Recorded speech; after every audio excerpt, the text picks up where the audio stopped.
बच्चों, अब समय है जानने का कुछ खास पशु पक्षियों के बारे में। तो सबसे पहला पशु आपकी स्क्रीन पर है। क्या आप बता सकते हैं ये कौन सा पशु है? ये है एक ब्लू व्हेल। और ब्लू व्हेल में ऐसा क्या खास है, क्या आप जानते हैं? ये धरती पर मौजूद सबसे विशाल पशु है। अब आप सोच रहे होंगे कि ब्लू व्हेल तो पानी में रहती है, तो फिर जो जमीन पर रहते हैं उनमें से सबसे विशाल जानवर कौन सा है? तो चलिए जानते हैं। क्या आप बता सकते हैं ये कौन सा पशु है? बिल्कुल सही, ये है एक हाथी।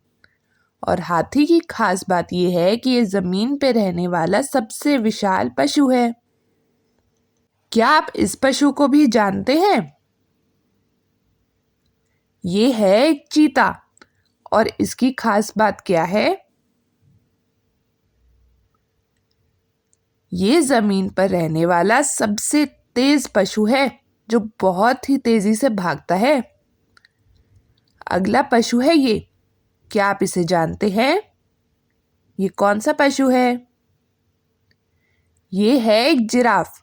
क्या आप जानते हैं जिराफ में ऐसा क्या खास है?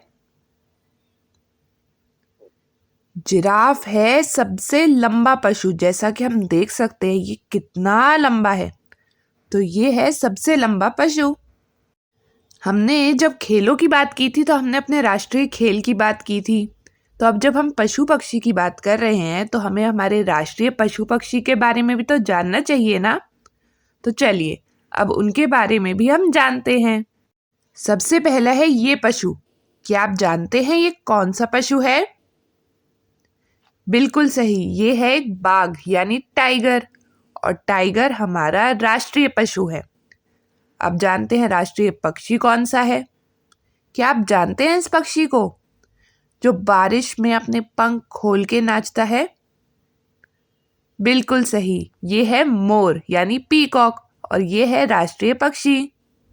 तो इस वीडियो में हमने कुछ खास पशु पक्षियों के बारे में जाना, जिसमें सबसे पहले हमने देखी ब्लू व्हेल, जो सबसे विशाल जानवर है यानी लार्जेस्ट एनिमल।